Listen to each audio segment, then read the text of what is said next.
Hello and good Monday morning to you, my benevolent honeycomb truffle scouting giant anteaters of Monday morning radiance. Coffee cheers to you. It is I, Hallie, with today's weekly reading book review. I read 3 books. I'm halfway through another one, and I, of course, as usual, have a stack of just might read next. We'll find out together. All right, so pour yourself a cup of coffee if you'd like to talk about books and stories, which is one of my favorite things. So the very first one I finished, I was in the midst of last week. This is Middle of the Night by Riley Sager. It is a adult mystery, not a thriller. It's a mystery. So different people's perspectives, and everybody has secrets, and then at the end everyone's secrets revealed and the mystery solved. It's your basic mystery. So it was a page turner, but not life changing.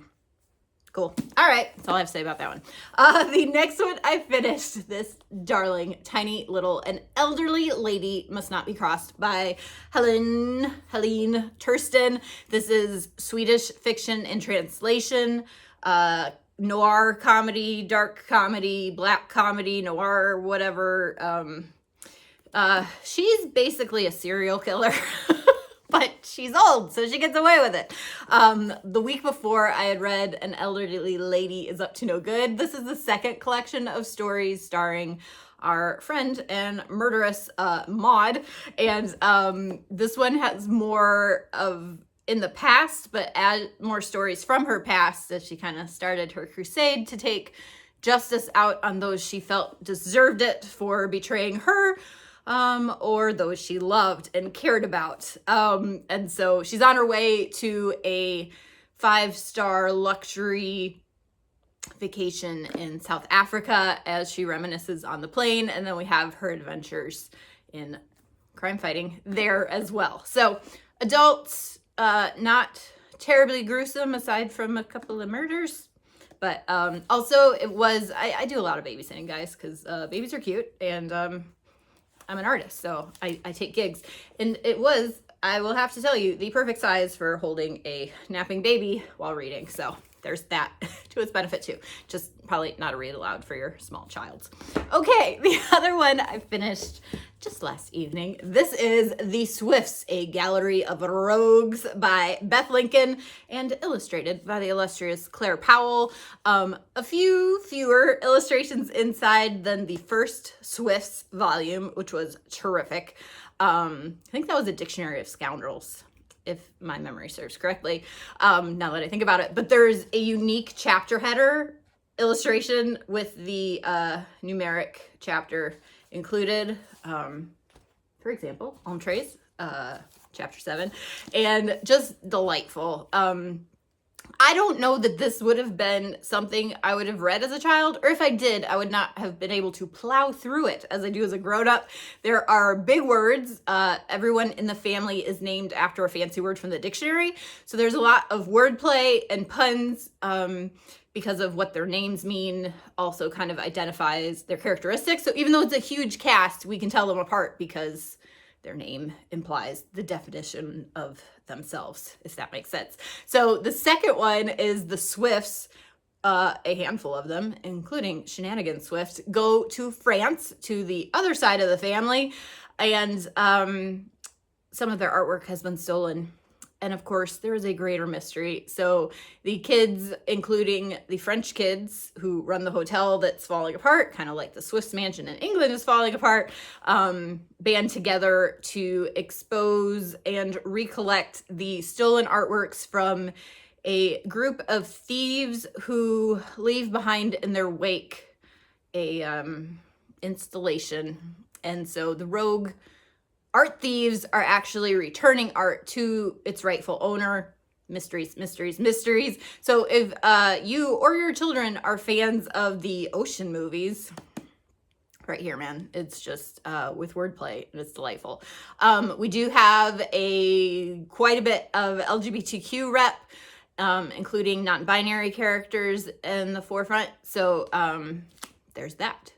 And love the cover and love all the Frenchness and the obvious stereotypes of the French from the British. So just, it's a great big read. It is coming in at 370 pages, so not for your early readers, but perhaps a read aloud, or just for you to enjoy who love a good art heist and middle grade read, with some death, but it's minimal.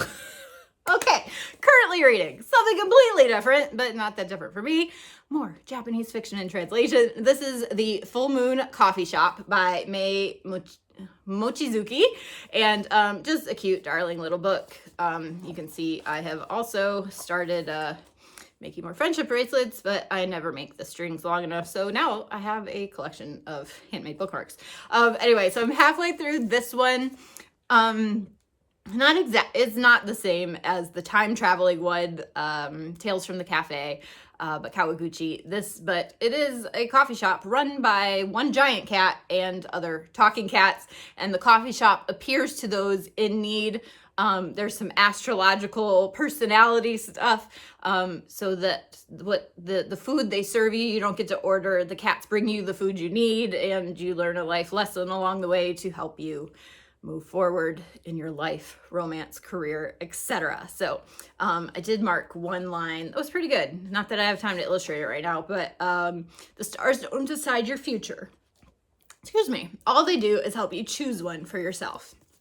So it's cute. It's fun. Love the cover. And who doesn't want to meet a giant talking cat who brings you delicious astral pancakes? Seriously. Okay. Reading next, perhaps. Who knows? Big thanks to Erica Lewis. Her conclusion to the Kelsey Murphy trilogy comes out tomorrow, and she was kind enough to send me a finished signed copy. Love it. Thank you, Erica. Your thank you note will be in the mail in the next few days.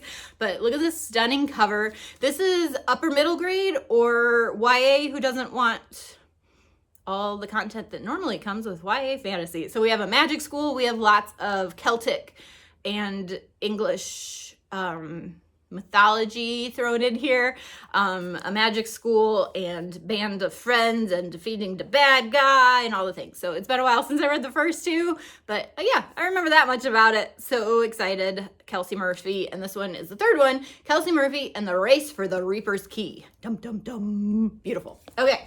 Also, you may have seen that I got in the mail this week my September indie bookstore pre-order. This is Natalie Lloyd's brand new one. My beloved Natalie Lloyd. Hi, Natalie. This is The Witching Wind, of course, stunning cover. And she signed it to me. Hooray. Thank you, Natalie. I love you too. So looking forward to this magical middle grade. Natalie writes, magical realism full of hope, often sorrow and loss and family mysteries and family togetherness. And I can't wait because all of her books are genius and it's so pretty. I'm just taking a moment to admire that. There it is, Natalie Lloyd's Witching Wind, out now. I also haven't peeked at the naked cover. Let's see if we got anything, do we? Oh, it's just oh yeah, we do. Okay, so nice silver stamp on this plummy purple cover, and there is an indentation with I see bird and some sparkle stars, so looking forward to that. Okay, also I've been in the mood for Asian epic fantasy, but my head is not so fantasy, but I did pre-order this one many moons ago. This is Song of the Six Realms by Judy Lin. So looking forward to this one. Also, stunning cover, guys. Come on. So we'll see if I can handle this. Is YA fantasy. We'll see what headspace I'm in. It was a very busy week for reasons I won't completely go into right now, but I'll tell you in a second. And then when I did that writing camp at my local bookstore during a browsing break, I of course picked up this because the primary colors and the secondary colors in the Venn diagram overlap in a semicolon. So this is nonfiction, but about a punctuation mark. And again, cute little tiny cute little book, and for nonfiction, it looks delectable and the kind of nerdy factoids I delight in. So, believe it or not, I'm gonna drink more coffee. I'm headed to the studio. Lots of studio time this week. Next week, here's what I was alluding to, is it'll be a busy week and I might read a book. Next week is the SCBWI Carolinas Fall Conference. a few hours up the road from me. And so I'm getting a picture book dummy ready and my portfolio ready and packing for 3 days of art directors, agents, editors, fellow writers, fellow illustrators, workshops that, like, because I write both middle grade picture books and I illustrate, I could be in any of the classes at any given time. So if you'd like to pray for my wisdom and discernment in picking which lectures to attend, that would be swell. But hope you guys are great. I will be doing a portfolio tour for my crayon box, which is my Patreon membership community, either later this week if I have it ready, or early next week before I hit the road, and getting that picture book done, starring one of your favorite characters who you have met here online on my Instagram. So it is not too late to join the crayon box this month if you want access to that video, a picture book deep dive again this week or next week, with Mooncat. I don't have it here, it's in my studio, but beautiful book. I'll post that in the September Scribbles with a link so you can get a preview of that. And oh yeah, sticker mail. I still have September stickers. It was a double sticker month. So if you want 2 vinyl stickers for your laptop, your water bottle, your car, wherever you put your sticker collection on your removable adhesive, traveler's notebook, whatever, 2 beautiful 3-inch stickers coming at you from me if you join the Crayon Box this month for $6 or more. Appreciate your patronage to help me attend this conference and meet people who just might help get that publishing career on its way to your colorful bookshelves. So love you guys. Let me know what stories you're reading, loving, enjoying, and we'll be in touch soon. Okay, love you guys. Bye. Mwah!